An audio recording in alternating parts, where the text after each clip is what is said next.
جی، میں اتنا عرض کرنا چاہوں گا کہ من لم یشکر الناس لم یشکر اللہ، حدیث میں بھی آیا ہے اور حکم بھی ہمیں کہ جو انسانوں کا شکر ادا نہ کرے وہ اللہ کا شکر ادا نہیں کر سکتا۔ تو جو وسیلہ بنتا ہے، ہاں ماں ہاں باپ بھی ایک وسیلہ بنتے ہیں، رزق تو اللہ دیتا ہے لیکن ماں باپ وسیلہ، تو ہر دنیا میں ہر جگہ پہ کہیں نہ کہیں کوئی وسیلہ بن رہا ہوتا ہے۔ تو آپ احباب وسیلہ بنیں اس بات کے لیے کہ ہم کچھ باتیں کہہ سکیں یہاں پر۔ گرین ٹی وی تمام علماء کرام کا شکریہ، آپ سب کا شکریہ جنہوں نے عزت افزائی فرمائی اور یہ موقع فراہم کیا کہ ہم یہاں پر کوئی اللہ رسول صلی اللہ علیہ وآلہ وسلم کی بات کر سکیں، لوگوں کے جوابات دے سکیں، اور کوئی اس میں سے کوئی خطا ہوئی ہو، غلطی ہوئی تو اللہ سبحانہ و تعالیٰ کی بارگاہ میں معافی کے بھی طلبگار ہیں، انشاءاللہ وہ معاف فرمائے اور ہماری نیتوں سے بڑھ کر ہمیں اجر عطا فرمائے۔ جو قبر کی بات تھی اس میں ایک بات اور ہے کہ قبر کے باہر کی خوبصورتی وہ لوگ انتظام کر سکتے ہیں، قبر کے اندر کی خوبصورتی کا انتظام میں نے خود کر کے جانا ہاں ہے۔ ہاں ہاں کیا کیا بات ہے، بات ہے، کیا کیا بات وہ بات ہے، کوئی ماشاء اور نہیں کر سکے گا۔ ہاں ایصال ثواب ہوتا ہے، لوگ قرآن پڑھ کے جو ہے وہ ہدیہ کرتے ہیں، قضا نمازیں جو ہے وہ پڑھواتے ہیں، وہ سب کچھ ہے، لیکن جو اصل اہتمام ہے نا وہ میں نے خود کر کے جانا ہے۔ ہاں ہمارے یہاں پر وہ جو ٹہنی والی روایت ڈاکٹر صاحب نے پڑھی وہ اس طرح سے ہے کہ اگر وہ ٹہنی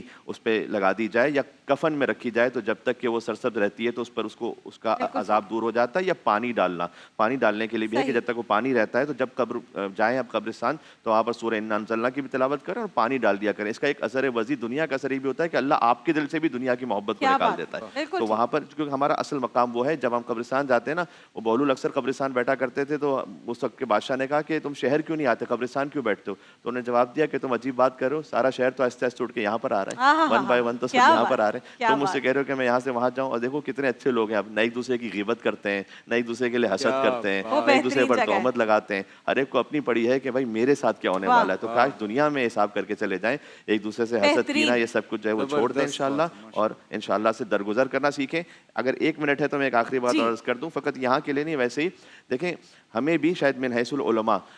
جہاں کہیں کوئی قطعی روایت ہو جائے کسی کے حرام ہونے کے بارے میں، کسی شے کے، یا اس پہ تو ٹھیک ایک بات ہے، یا کوئی صحیح السند روایت ہے، لیکن جتنا ہو سکے ہمارے خیال میں شاید شریعت میں جو ریلیکسیشن ہے نا وہ دینا بھی چاہیے عوام کو، تاکہ ان کے بالکل لیے ٹھیک، شریعت میں آسان ہو دین پر عمل کرنا۔ بات بات پر یعنی اس طرح سے کہ شاید اس میں یہ ہو کہ مثلا آپ کے جسم کو ضرر ہو رہا ہو، جب تک شاید اس میں یہ آپ ہو کو رہا ہو، خود شاید اس میں وہ ہو رہا ہو، اس میں کنفرمیشن وہ نہ ہو، سخت ہو جاتا ہے اس کے لیے، وہ کہتا ہے کہ یار میرے بس کی بات ہی نہیں ہے، چھوڑ دو۔ تو جہاں تک امکان ہے، جہاں تک مشتاق آسانی بنا مشتاق احمد یوسف صاحب نے جو اپنے